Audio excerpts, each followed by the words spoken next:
Meu nome é Cristiano, sou pastor da Igreja Adventista faz 15 anos e é um grande privilégio estarmos aqui juntos. O tema desta manhã, o tema deste dia, fala ali sobre o dom profético e sua relevância. Até o momento, nós falamos ali sobre conceitos importantes, considerações importantes, ligadas ali nossa forma de lidar com o dom profético na igreja, para que possa ali causar, realmente ter um equilíbrio na igreja que você faz parte. Até o momento nós falamos ali sobre a forma de testar o dom profético. E através de estudos, através de conversas ali, através de uma análise, entendemos que o dom profético ele precisava ali ser subjugado à lei e ao testemunho. Testemunho de toda a Bíblia, de todo o cânon da Bíblia Sagrada. Nós falamos também sobre as profecias incondicionais, que não dependem de mim nem de você. E as profecias condicionais, nós vimos ali o caso de Jonas. Ele pregou que Nínive seria o quê? Seria destruída. E ele cria nisto, que Nínive seria destruída. Ele conhecia a história de Nínive. Ele sabia muito bem que eles não mereciam. Mas ali o povo mudou. O povo se converteu. E ali mudou a história. Pega a sua Bíblia aí nesse texto, Mateus capítulo 24, verso 24. Jesus, ele enfatiza muito em Mateus 24, todo o capítulo, ele fala, ele dá essa advertência para uma época que era a época que eles viviam e para a época do futuro também. Então Jesus diz lá em Mateus 24, 24 o quê? Surgirão muitos, iriam surgir muitos falsos, muitos falsos cristos, iriam surgir muitos falsos profetas. Um falso Cristo é um falso Messias. Um falso profeta é um falso mensageiro. Então quer dizer que até o fim, até o momento iminente da volta de Jesus, iria acontecer ia ter muitos mesmo falsos mensageiros, muitos mesmo falsos cristos. Vocês conseguem lembrar de alguém que vocês poderiam pensar ou falar que foi um falso Cristo ou um falso profeta? Olha, você só pensa, você lembra de Henrique Cristo e o Álvaro, né? Álvaro Henrique Cristo. E você consegue lembrar de outra pessoa? Você consegue lembrar de outro personagem? Nostradamus. Olha, no meu pensamento eu nem cheguei a pensar ali em Nostradamus. Mas eu posso aqui colocar alguns itens, né? Desde a época de 1830, mais para trás também tem aí muitos surgimentos ruins, né? Mas desde a época ali de 1830, nós vemos ali que o mundo, ele parece que está se preparando para uma grande falsidade, um grande falso reivamento. Olha, pensa em 1830, grava essa data, começa por aí. Nós tivemos aí o surgimento dos Mormons. Joseph Smith, ele recebeu de Moroni, que era parecido com um anjo, Joseph Smith recebeu deste personagem, Moroni, as placas de ouro, que ali estavam escritos, ali tinha vários caracteres, né, vários dizeres, e aquelas placas de ouro foram traduzidas por Joseph Smith, que passou a ser, que livro? Passou a ser o livro dos Mormons, né? Esse livro, na visão que foi passada de Moroni, seria a nova revelação, assim espiritual, de Deus para as Américas. O livro de Mormons, recebido em 1830, traduzido por Joseph Smith. E você vê ali que a cena é uma cena diferente, né? Alguém aparece, semelhante a um anjo, não fala que era um anjo, semelhante. Aí surge aí os elders, né? Anjos, né? Que transmitem um recado diferente apenas para as Américas. Nós, assim, pensamos também em 1840. Em 1840 surge ali o espiritualismo moderno. Nós pensamos ali nas irmãs Fox, que começaram a ouvir grandes batidas em portas, batidas nas paredes, e ali, de princípio, eles falaram, né, foi divulgado que aquilo ali tinha alguma conotação de um poder que estava para surgir em nosso mundo, em nossa sociedade. Só que depois foi desconsiderado. Mas depois de um certo tempo, perto dessa época, ressurgiu esse conceito, esta ideia de que realmente ali era o início, o surgimento do espiritualismo moderno. E existe uma placa enorme com esses dizeres. Uma placa nos Estados Unidos ali, e ali fala, ali nas proximidades, aonde as irmãs Fox receberam, viram, entenderam que aquilo ali era o mundo dos espíritos entrando ali, chegando em nossa sociedade. E a cada dia mais a mídia ela tem divulgado essa nova roupagem do espiritualismo, né? Você vai seguindo um pouquinho mais e você vai ouvir um certo senhor chamado Mon. Já ouviu falar? Este reverendo Mon, ele foi conhecido e até fundou a Igreja da Unificação. Esta igreja, eles tinham ali vários ideais espiritualistas, né? E eles eram conhecidos também por causa dos casamentos, né, em grande massa. Então, quer dizer, acontecia grandes casamentos enormes, muitas pessoas. Só que as pessoas ali se conheciam no dia, né? Então, ele falava assim, ó, você vai casar com esse, você vai casar com aquele. E ali, todo mundo juntava ali no dia, se conheciam e casavam. Que legal, né? Gostaram da ideia? Era bom até dar um toque antes, né? Para mirar certo, né? Mas ele fazia e foi conhecido. E isto se deu ali desde o início, em 1954, teve o surgimento da Igreja Unificação. E em 65 foi inaugurado, sabe aonde?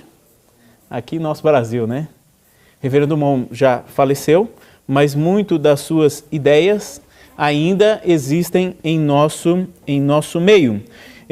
Você também vai, ao longo da história, pensar também nos Russelitas, né? Charles Rousseau, que foi um dos fundadores da Igreja Testemunho de Jeová.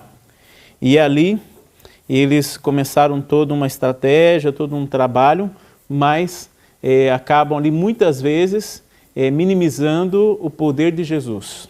Então surge ali os Russelitas, né? Surge ali os Testemunhos de Jeová, surge os mensageiros da Torre da Vigia, né?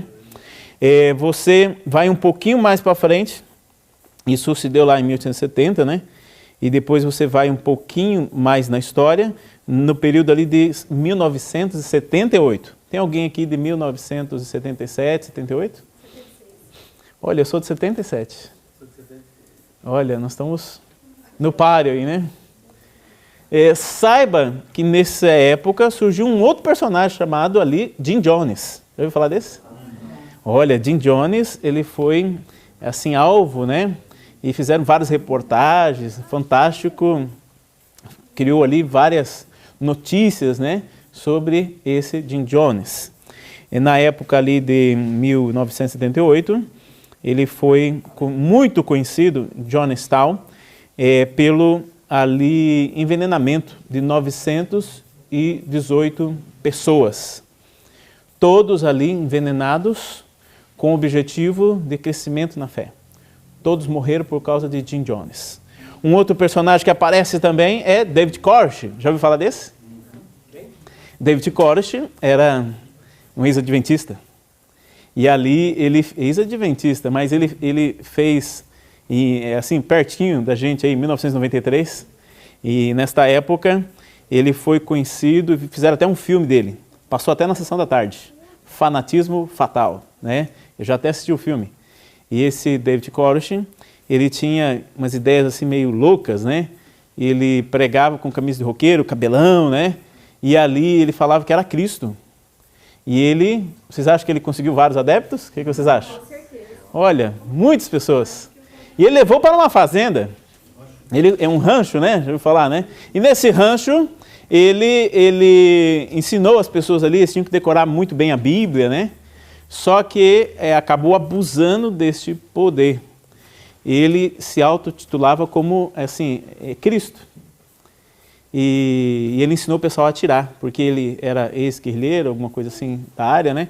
Ensinou os membros a atirar, porque estava preparando os membros ali para a grande guerra do Armagedon. A grande guerra do Armagedon, imagine. Aí realmente a guerra do Armagedon veio. Quem que vocês acham que apareceu ali naquela fazenda? Os vizinhos, ouvindo tiros, denunciaram. E ali entrou em cena o FBI.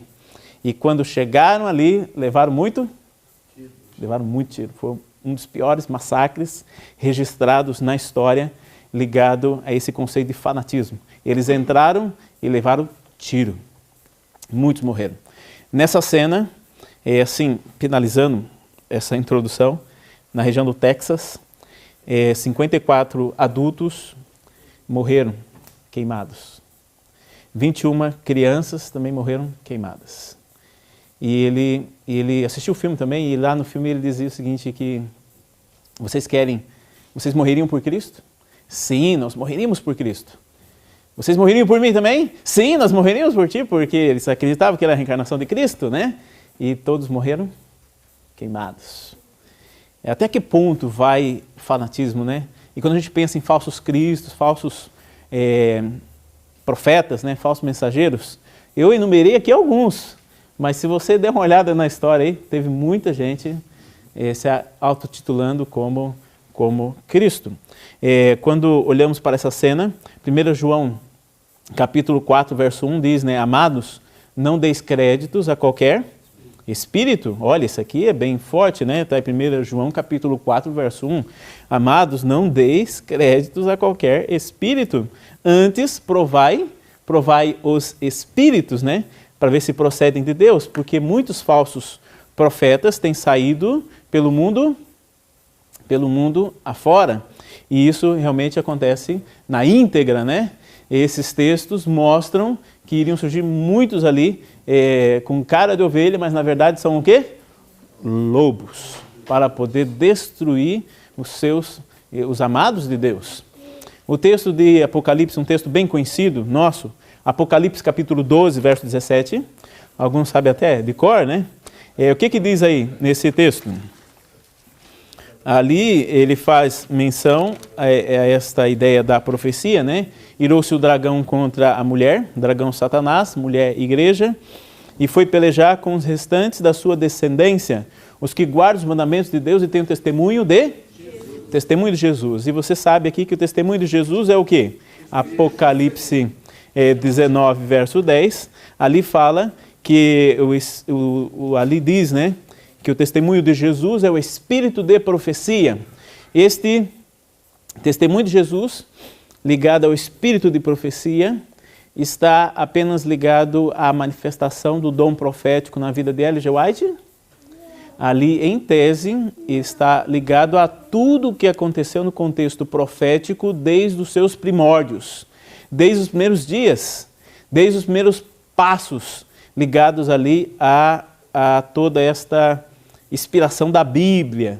E nós queremos que esse mesmo dom ali de revelação, de mostrar o futuro, foi assim manifestado na vida de Ellen G. White, na vida de Ellen White. Algumas considerações importantes para nós conversarmos, ligados ali ao dom profético. Como que eu posso apresentar isso para a igreja? Algumas vezes na igreja, algumas pessoas, quando começam a sua mensagem, em vez de começar ali a partir da Bíblia e ali criando o corpo, né, com alguns textos do Espírito de Profecia, muitos já começam com a ênfase no Espírito de Profecia, com esta ênfase no dom de profecia, mas compreenda que é muito importante que você apresente para a igreja um sólido conhecimento bíblico, e ali você vai criando o corpo usando os textos do Espírito de Profecia. Então nós não consideramos os escritos de Ellen G. White uma adição ao cânon sagrado das Escrituras. Alguns dizem, aqui tem a Bíblia e aqui tem os livros, aqui é a sequência. Não, nós nós somos, como igreja, nós cremos na inspiração da Bíblia, né? Nós cremos que nós somos salvos pela fé, nós cremos na fidelidade à Bíblia ainda mesmo em nossos dias. A Bíblia e não mais nenhum outro livro.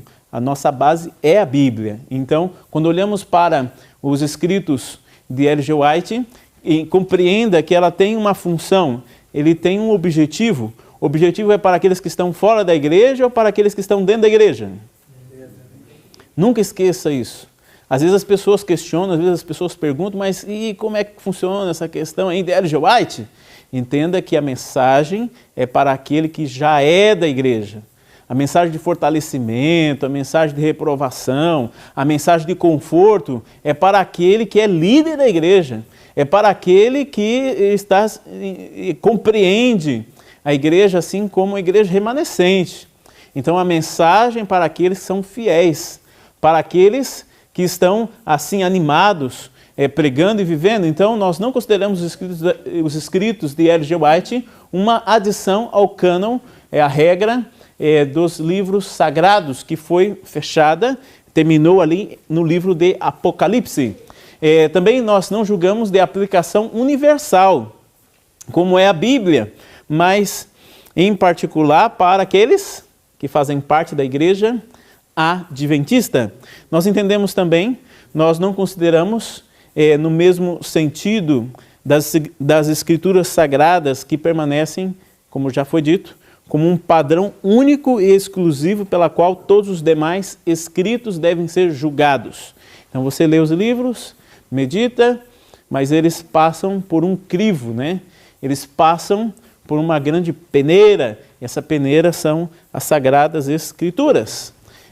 Só repetindo alguns conceitos que vocês já entendem, compreendem muito bem, quando nós falamos do teste, né, do dom profético, nós vemos ali que eles precisam falar de acordo com o quê? Eles precisam falar de acordo com a lei de Deus, e com o testemunho ligado, o testemunho de Jesus, né? Ligado a tudo aquilo que Jesus disse, tudo aquilo que está escrito nesse livro sagrado. Então, quando lemos o texto de Deuteronômio, capítulo 13, verso 1 a 5, Isaías 8, 20, o último deles fala de acordo com a lei e o testemunho. E o anterior, ele apresenta ali a mensagem, né? Que muitos que estavam ali pregavam, viviam ou transmitiam rebeldia.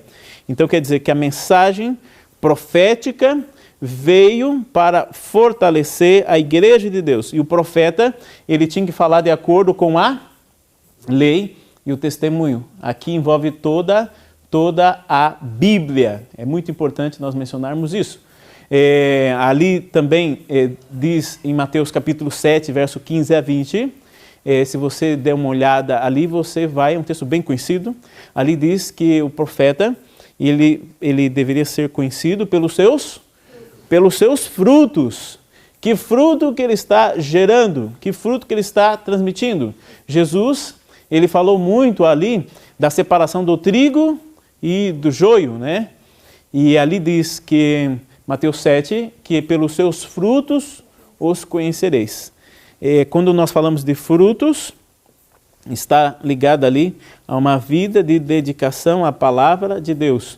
É analisado o todo, né? Você já deve ter escutado muito do conceito de uma profecia condicional e de uma profecia incondicional. O que é uma profecia incondicional? Não tem condições para que aconteça. Um exemplo. A volta de Jesus. Olha, a volta de Jesus, as profecias messiânicas, né? Então são incondicionais. Elas não dependem do ser humano. Elas não dependem de mim, né? E nem de você. Quando nós olhamos para as profecias condicionais, elas, é interessante, né? Porque assim, elas apresentam uma mensagem como veio para Nínive, né?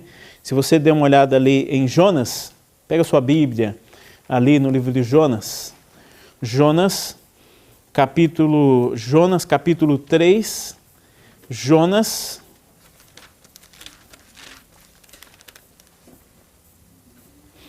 capítulo 3, verso 4.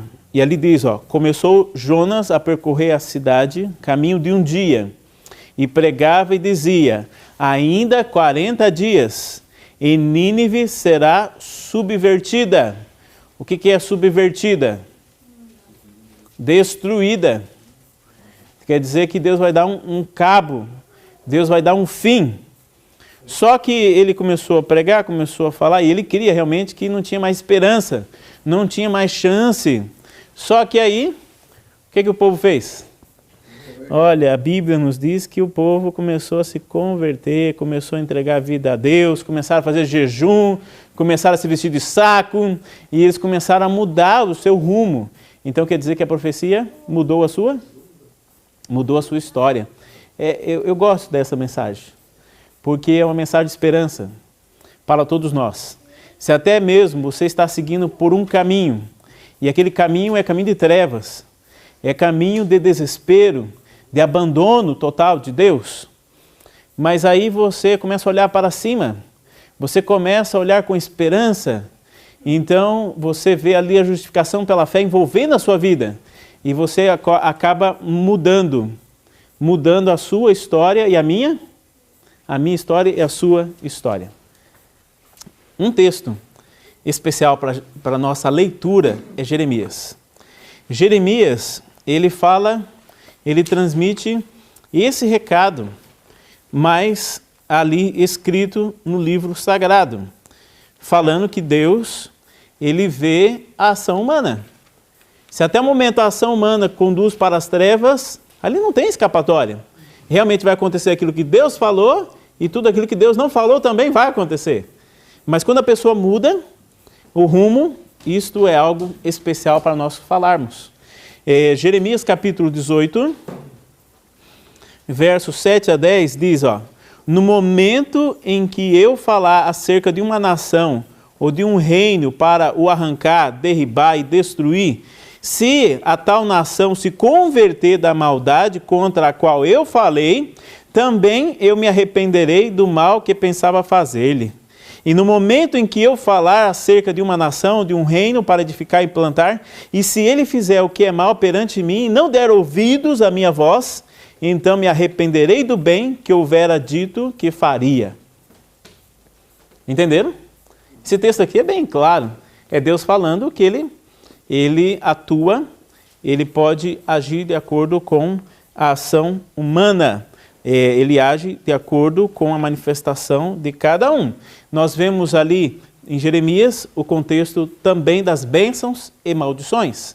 Se você seguir, se você der ouvidos, então eu posso me manifestar, eu posso me revelar a vocês. Mas se não der ouvidos, então nós limitamos a ação de Deus e Deus aí não pode fazer mais nada. O profeta, conforme aquilo que nós estamos estudando, quando nós lemos ali que aquilo que o profeta fala tem que se cumprir, é dentro desse pano de fundo. Nós compreendemos também que o profeta, ele precisaria confessar que Jesus veio em carne. Em que contexto é isso? Qual que é o assunto? Qual que é a mensagem? É confessar que Jesus é 100%, 100% humano e 100% divino. Muitos desses que surgiram na história como fanáticos, muitos deles, eles colocavam ou Deus de lado ou Jesus de lado. O reverendo Dumont, ele colocava Deus de lado, só acreditava em Jesus. E quando nós pensamos ali nos russelitas, nos testemunhos de Jeová, a ênfase forte é em quem? É Deus, Jeová. E coloca Jesus apenas como alguém que veio, alguém que cumpriu um papel, mas não como 100% Deus. Nós vemos ali uma mescla de pensamentos, de ideias, e este é o mundo em que vivemos. Um mundo que se você não estiver bem atento àquilo que a palavra de Deus diz, é muito fácil de você ser enganado, é muito fácil de você ser ludibriado. A função do dom profético pós-canônico. Nós temos ali o cânon da Bíblia, mas como que nós deveríamos ainda agir? Qual foi o aspecto assim ligado à mente de Ellen G. White, pensando no contexto de igreja adventista? Qual que era o objetivo? Aqui, ó, nós vemos, semelhante após a conclusão do cânon, nós vemos ali que o Espírito Santo de Deus, o Espírito Santo, ele também deveria continuar a sua obra, esclarecendo, ligado ali ao nosso povo adventista, esclarecendo, advertindo e confortando os filhos de Deus. Então, 3 aspectos fundamentais ligados aos livros, ao dom profético que foi dado de presente para a igreja. O objetivo era esclarecer, o objetivo era advertir, o objetivo era confortar. O objetivo né? Quando nós vamos ver aqui alguns textos, frases de Ellen G. White, ligado ali à sua função, objetivo. Um deles, vamos repetir juntos aí, qual é um deles? Exaltar as... Isso, o objetivo fundamental é exaltar as Escrituras. Frases que são apresentadas ali nos textos que ela escreveu. Ela falando sobre, assim, fazendo menção à Bíblia, às Sagradas Escrituras e o seu papel. A Bíblia é autorizada e infalível revelação de sua vontade, a vontade divina. O que é a Bíblia? São as normas do caráter, é o revelador das doutrinas, é a pedra de toque da experiência religiosa. Então o foco aqui não era aquilo que ela escreveu, mas o foco sempre foi a Bíblia Sagrada.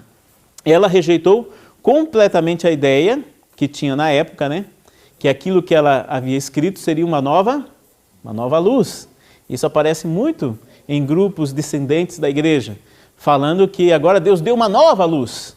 Vocês conseguem lembrar na igreja adventista alguns que se levantaram contra a mensagem, até mesmo a mensagem de Ellen G. White como mensageira? Ela mesma nunca se apresentou como profetisa, mas como mensageira do Senhor. Janine Sautron, já ouviu falar dela em algum momento? Tinha uma época em São Paulo que eles colocaram ali os seus adeptos, né, de Janine Sautron, já faleceu, colocaram vários cartazes nos postes de São Paulo, helicóptero passando para lá e para cá, jogando folhetos na Casa Publicadora Brasileira no seu aniversário, falando que o povo ali tinha que reconhecer ela como verdadeira profetisa atual. Então, que grande desafio nós passamos aí dia após dia. Pessoas se levantando, falando contra a manifestação do dom profético. Mas Ellen G. White rejeitou completamente a ideia de que a luz a ela comunicada deveria tomar o lugar da Bíblia. Aquilo que ela escreveu é apresentado muito que seria uma luz menor para conduzir as pessoas a uma luz maior. Sempre foi isso, não o contrário. Aquilo que foi escrito deveria ser subordinado à Bíblia. Isto é fundamental. Alguns objetivos, um deles, exaltar as Escrituras, um outro, explicar e esclarecer as Escrituras. Então, ela menciona ali muitas vezes que o Espírito Santo, a mesma manifestação desse dom profético, que veio ali para ajudar a esclarecer os textos, se manifestou na Bíblia e se manifestou também em sua vida. Olha aqui, vamos pensar em mais alguns outros pontos, mas em algumas outras ideias. Um outro objetivo, contextualizar as Escrituras. Nós vemos ali que ela menciona várias vezes que alguns erros precisavam ser corrigidos. Então, ela, muitas vezes ali, através da mensagem, através da visão que Deus havia revelado a ela, e o profeta, quando tinha visão nos escritos sagrados, ele tinha visão de olhos abertos, ele perdia a força do corpo, e isso aconteceu, se manifestou em sua vida. É por isso que nós cremos que Deus transmitiu uma mensagem através dela ali para a igreja de Deus. E as mensagens da época, muitas delas, indicavam ali que as pessoas precisavam mudar, precisavam melhorar. Em alguns momentos, algumas palavras fortes foram dirigidas para líderes da igreja. E o objetivo era reprovar e advertir a igreja do rumo que estava seguindo. Reprovou constantemente a igrejas e indivíduos. Advertiu contra erros nas quais eles se haviam desencaminhado, tanto em crença como em estilo de vida. E ela apelou muitas e muitas vezes para que as pessoas pudessem retornar para o quê? Retornar para a Bíblia, retornar para Jesus. Um foco especial na justificação pela fé. A igreja de Deus reunida em San Antônio mostra ali que a igreja, o primeiro sermão de posse do pastor Ted Wilson, foi dando este enfoque especial para esta época, a época de nós nos apegarmos mais à Bíblia, nos apegarmos mais a Jesus e vivermos fiéis, porque Deus ele quer preparar cada um de nós para realmente representarmos a Deus em um mundo que está em trevas, em um mundo que está passando por uma grande manipulação, né? Nós vemos ali que um dos objetivos do dom profético revelado na vida de L.G. White era proteger do erro doutrinário. Então muitos ali acabam confundindo a Bíblia. E a Bíblia ela deve ser o vosso conselheiro. Nós devemos estudar a Bíblia constantemente. Nós devemos ler, nós devemos conhecer os testemunhos. Os testemunhos, porque ali apresentam um recado de Deus para todos nós. Amém? Isso é um recado especial e quem lê é abençoado. Quem lê, quem conhece, vai ter uma melhor visão. Assim, é para ler, é para estudar e todos nós precisamos ter esse equilíbrio ao apresentar a igreja. Quem foi L.G. White? Quando ela teve, você já deve ter escutado muito, né, desta visão que ela teve do povo de Deus, seguindo em uma caminhada. Como é que era essa caminhada? Caminhada para o céu. De que jeito que era essa caminhada? Nós vemos ali a manifestação do dom profético desde a sua juventude, né? Durante mais ou menos aí 71 anos, ela esteve falando como mensageira de Deus. Em 1915, ela faleceu nos Estados Unidos. Compreenda que, olha, essa visão, ela teve aqui alguns pontos fundamentais para nós conversarmos, né? Escreveu aproximadamente 4.500 artigos, teve em torno de mais ou menos aí 2.000 visões, nós temos aí 100.000 páginas, é muita coisa escrita, mas todas elas para a época e para os dias que viriam. 100 títulos em inglês, 52 livros no português. A Biblioteca do Congresso de Washington classificou seu livro, Desejado das Nações, a melhor biografia de Cristo. É a escritora mais traduzida no mundo, nos 135 países. Então quer dizer que aquilo que foi dado a ela alcançou proporções enormes. E a igreja é o que é hoje, porque Deus deu esse presente para a gente. Não o presente da pessoa dela, mas o presente do dom profético, esse presente maravilhoso. E Deus aqui, Ele é maravilhoso. E através de uma das suas primeiras visões, ela teve uma visão de quê? Do povo de Deus seguindo para o céu. E como é que era essa caminhada? Era fácil? Não. Então, ela viu o povo ali seguindo uma caminhada assim, um caminho apertado, um caminho difícil, né? E ela viu o povo de Deus avançando, ela viu o povo de Deus seguindo ali, e ela viu vários percalços, ela viu ali vários desafios, e ela teve tudo isso, e foi registrado no livro Primeiros Escritos. Vale a pena você conhecer desta visão. Ela teve uma visão muito especial, e a igreja hoje, como ela é, muitas das coisas ali, mostram ali que o pensamento, o foco, era ainda reafirmar a organização da igreja. Tem um texto dela que diz que mesmo que a igreja esteja prestes a cair, ela não cairá. Tem uma frase dela também, uma frase muito especial que diz o seguinte, que nada temos a temer quanto ao futuro, a menos que nós esqueçamos ali como Deus tem nos conduzido no passado. Então, frases especiais que mostram ali o papel que ela teve, o papel do dom profético em nossos dias. Mas assim, a visão dela era ainda fortalecer a organização da igreja, que seria algo pequeno naquela época, mas começou ali com 300 pessoas, e ali foi aumentando, foi seguindo, se deu ali perto ali de 32.000 pessoas, e hoje nós temos aí mais de 18 milhões de pessoas conhecendo esta fé. Então, tudo começou através de uma visão, que quem deu foi Deus. A visão envolvia a organização da igreja, manter a missão mundial, manter as missões estrangeiras, fazer um trabalho muito especial ligado aos hospitais, às clínicas, às escolas de medicina, o sistema educacional, a ideia da saúde, da temperança. Tudo isto, quem deu foi Deus, porque Ele viu que lá no futuro muitas pessoas iriam se converter, muitas pessoas seriam abençoadas. As casas editoras que dali trariam tantas informações, tantos livros que seriam como folhas de outono, como ela mesmo escreveu em uma visão. Esse modelo representativo, contrário ao modelo congregacional, essa visão representativa foi também transmitida por Deus. Como a igreja deveria caminhar. Olha, você vê que cena linda, né? Para aqueles que estão acompanhando, você vê a igreja organizada, a igreja reunida, mostrando uma unidade, não uma unidade aqui da América, uma unidade da África, mas uma unidade mundial. Isso é lindo, essa visão global, né? Isso aqui, uma foto de uma das reuniões da igreja, né?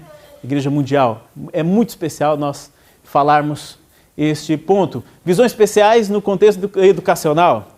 Olha, esse aqui é o Colégio dos Sonhos, o NASP. Como eu participei do NASP e fiquei ali 5 anos, mas realmente foi algo maravilhoso. Mas toda essa visão educacional, de internato, quem deu foi Deus, grave isso.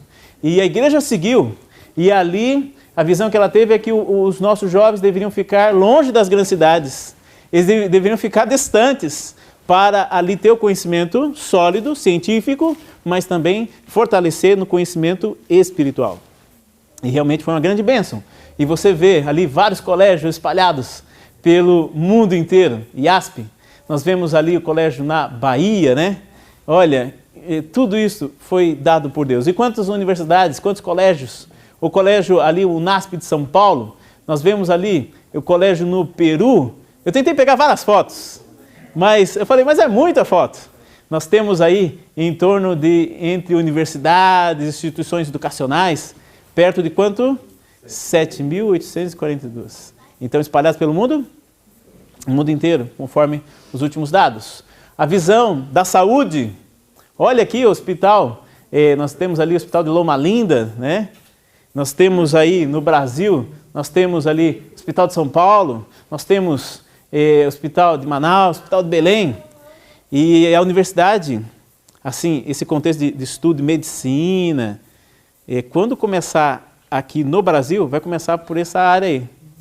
Vai começar por Manaus, por Belém, porque ali é muito forte. É muito forte esse contexto da saúde.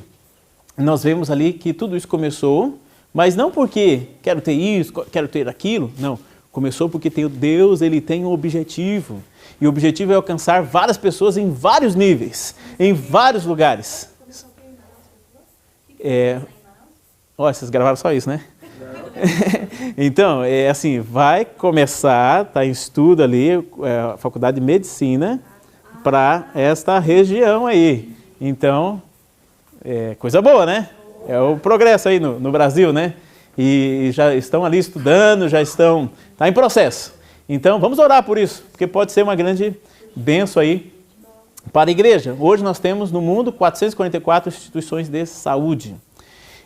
O Hospital de Loma Linda, ele tem um trabalho pioneiro ligado ali ao tratamento do câncer.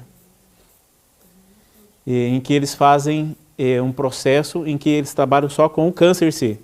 A quimioterapia em si, a radioterapia ali que é envolvida, só trabalha com o tumor em si. E aquilo não afeta a pessoa inteira, né? Não afeta todos os outros órgãos, né? Como é visto hoje. Eles têm um trabalho pioneiro muito lindo nesta área. Muitas pessoas são atendidas por dia ali em Loma Linda, e é algo muito especial. Casa Publicadora, quando já foram na Casa Publicadora aí? Ah, vocês lembram da época que tinha aqueles aniversários? Era bom demais, vinha caravana de vários lugares. E agora mudou, né? Mas era muito especial. E tudo isso começou por causa de uma visão, por causa de um sonho. Nós temos aqui, 63 editoras espalhadas no mundo inteiro. É muita coisa boa e tudo começou por causa ali de algo que Deus deu para a igreja. E se a igreja souber aproveitar, se a igreja seguir as orientações, o povo será mais feliz, o povo vai conhecer, vai esclarecer muitas ideias, muitos pontos daquilo que eu preciso ser como adventista para esta época final da história deste mundo. Você lembra aí desse fato? Onde você estava no dia 11 de setembro de 2001?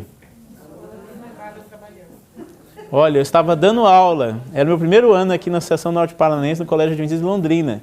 Estava dando aula tranquilo e tal, de repente a gente vê aquele barulho na escola, todo mundo correndo para a biblioteca ali para ver essa cena, a destruição. Deus não tem executado a sua ira sem misericórdia. Sua mão ainda está estendida. Sua mensagem precisa ser transmitida na grande Nova York, uma visão que ela teve. Deve ser mostrado ao povo como é possível para Deus, com um simples toque de sua mão, destruir os bens que eles acumularam para o último grande dia. Quem fez esse ato de destruição não foi Deus. A gente percebe que o diabo ele está empenhando todos os meios para poder destruir as pessoas antes das pessoas ali entregar a vida a Jesus. Antes de cada indivíduo aceitar o convite do mestre. Quantas pessoas morreram aqui? Você lembra? Quase 3 mil. É assim. O pessoal fala aí quase 3 mil, mas muita gente ali. Quase 3 mil pessoas morreram ali. 227 civis, 19 sequestradores, 4 aviões foram sequestrados. Nós vemos ali as pessoas que estavam ali, que morreram, alguns delas ali, representavam em torno de 70 países. E ela teve uma visão desse dia aí. Ela viu, e eu já li esse texto aqui, e aqui diz, ó, não tenho luz especial a respeito do que sobrevirá a Nova York. Olha, grave isso. Mas sei que um dia os grandes edifícios, grandes prédios que ali existem, serão o quê? Demolidos, destruídos pela ação construtiva e destrutiva do poder de Deus. A morte chegará a todos os lugares. E é por isso que estou ansiosa que nossas cidades sejam advertidas. E ela teve essa visão. E você já ouviu falar, você já leu? Aniversário hoje, né? 11. 5 de julho de 1906, que ela escreveu. Isso mesmo. Olha, está bem ligado, irmã, bem concentrado, é isso mesmo. A cena que em seguida passou perante mim foi uma alarma de fogo.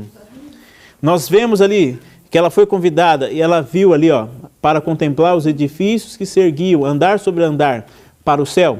E garantiu-se que esses edifícios seriam a prova de fogo e haviam sido erigidos para glorificar seus proprietários e construtores. E a cena que seguiu ali foi o quê? De destruição. A cena que... Aqui é outra coisa. A cena que seguiu ali foi de... aquilo estava sendo consumido, destruído. E ela viu isso. Ela teve esta visão. E aquilo realmente aconteceu, infelizmente. Outras cenas que foram descritas, que ela viu ali, ela teve a visão ela profetizou o terremoto de São Francisco, 1755. E foi um grande desastre em São Francisco. Ela viu também o surgimento do espiritismo moderno, antes desta época aqui, antes desse período que eu mencionei, 1830. Ela teve, então, esse período, 1830 não, 1840. Ela viu ali que o espiritualismo teria um novo corpo, teria novos moldes. Ela viu ali que o câncer iria surgir. Aqui tem uma foto das irmãs Fox, ó. Eram médios. Ela viu também o ecumenismo mundial. Sabe, existe o ecumenismo bom e o ecumenismo ruim, né? O ecumenismo bom é quando avança em bens para a sociedade, no bem coletivo. Mas o ecumenismo que é mencionado ali é que as pessoas iriam se unir para transgredir a lei de Deus. Se unir para deixar de lado a Bíblia. E isso nós somos contra, abertamente. E ela profetizou que isso iria acontecer.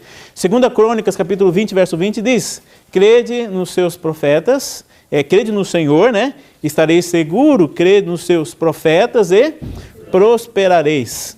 A menção no livro Nisto Cremos fala ali do dom, essa questão dos dons espirituais, essa questão do dom de profecia. Ele diz, um dos dons do Espírito é a profecia. Esse dom é uma característica da igreja remanescente e foi manifestado no ministério de Ellen G. White.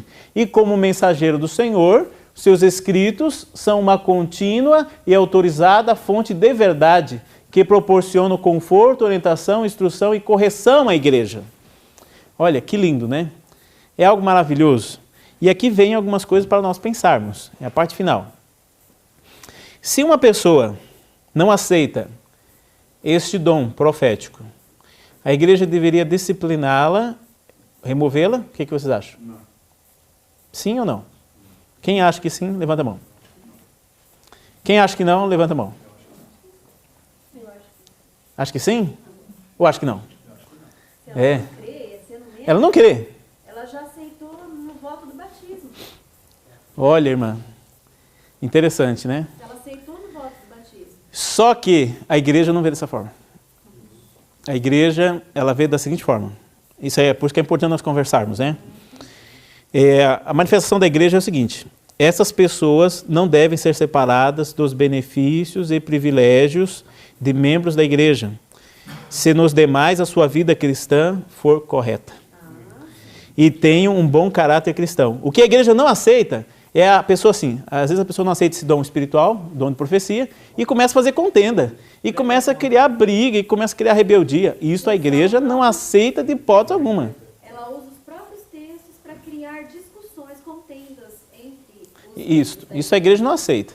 Mas a pessoa chegar e falar, eu não aceito, É que uma vez que a nossa regra de fé é a Bíblia, Ela tem o direito, ela tem o direito de não aceitar. Se a regra de fé é a Bíblia, Sim. ela tem o direito de não. naquela hora ela não aceita, ela não compreende muito bem. Mas Deus pode vir trabalhando. Por quê? Porque tem algumas igrejas que trabalham dessa forma, a pessoa não aceita, ele vai lá e remove, né? Mas não é assim. A pessoa aceitando e vivendo, ela... Sim, a liderança, ela não pode ser assim não, né? A liderança, ela transmite ali, assim, a mensagem de Deus. São representantes da igreja perante a igreja local.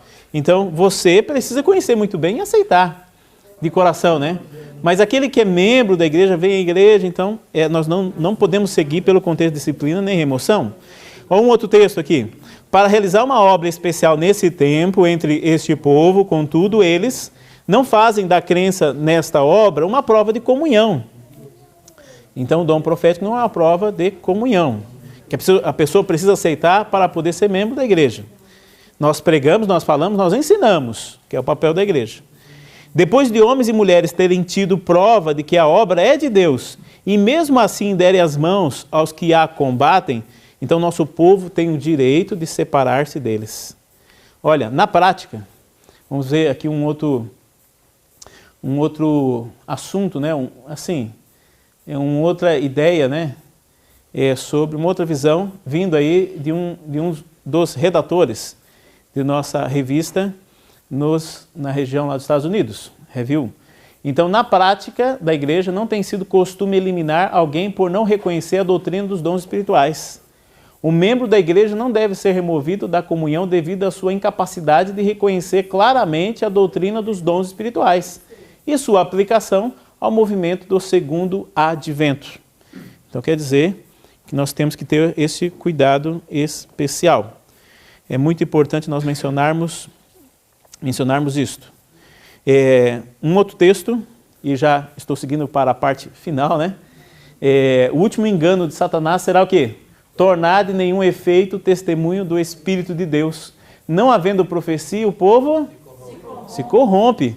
Satanás trabalhará engenhosamente de maneiras diversas e por meio de vários instrumentos para perturbar a confiança do povo remanescente de Deus no verdadeiro testemunho.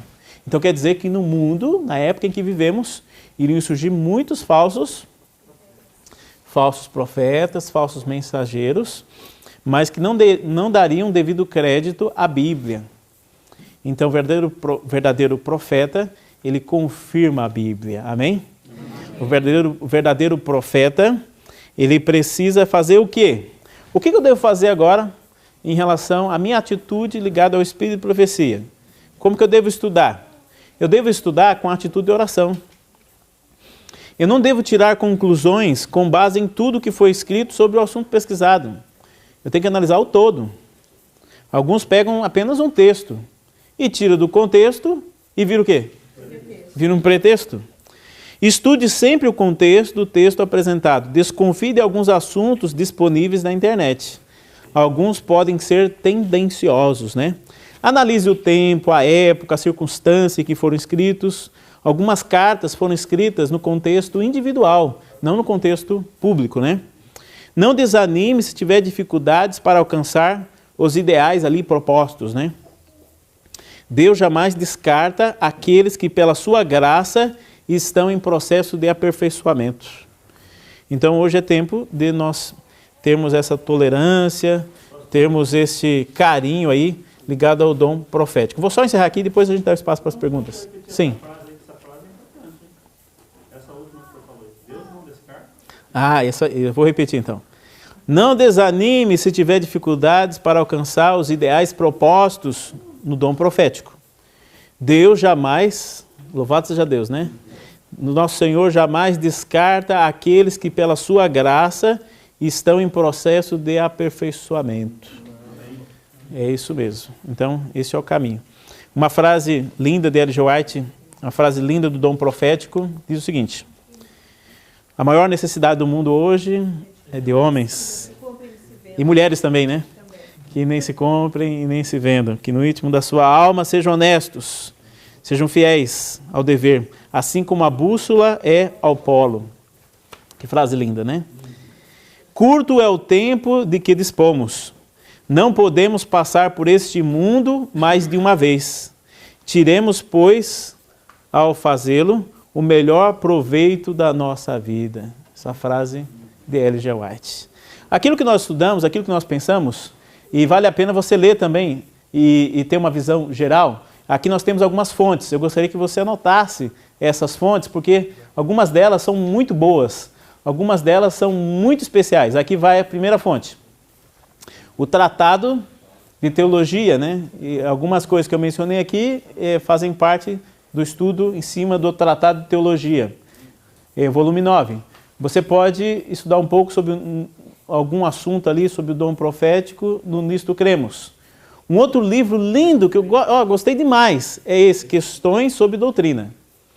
E este é forte também, né? Gostei muito, já li, reli. Esse Questões de Doutrina é um livro que surgiu agora, faz mais ou menos um ano aí, já existe nos Estados Unidos, e esse livro foi escrito para poder fazer uma ponte entre os adventistas e os evangélicos. Só que algo que foi escrito para ser ponte, acabou dividindo mais ainda. Mas foi algo muito interessante. Ele é uma versão anotada pelo George Knight, um historiador da igreja. Então, muitos livros desse historiador são especiais. Eu já li quase todos, mas todos eles são especiais. Sim, muito inteligente. Um outro livro também que é uma biografia completa, esse aqui, Ellen G. White, A Mensageira da Igreja Remanescente, um livro grosso. E um outro livro do pastor Emilson Reis é esse aqui, O Dom de Profecia no Púlpito, como pregar o dom profético no púlpito.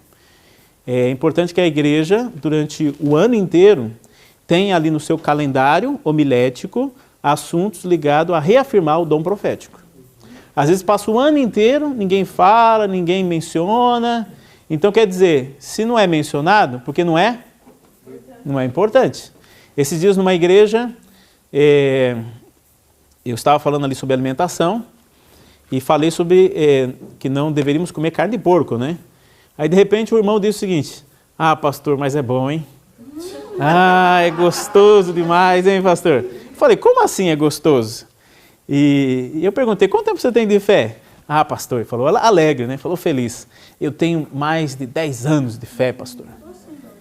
Mas o que aconteceu com esse irmão? Esqueceu. Se a igreja parar de pregar, parar de falar, o povo vai esquecer mesmo.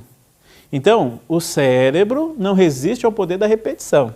Então, se a igreja está indo de mal a pior, é porque a igreja não está mencionando os assuntos. Eu tenho que pregar sobre a guarda do sábado, eu tenho que pregar sobre estilo de vida, eu tenho que pregar sobre dom profético. Então, no calendário homilético, sempre contemple todos os itens das doutrinas fundamentais, é assim que é a marca, né? É a cara aí da Igreja Adventista do Sétimo Dia, com base apenas na Bíblia Sagrada, a nossa única regra de fé.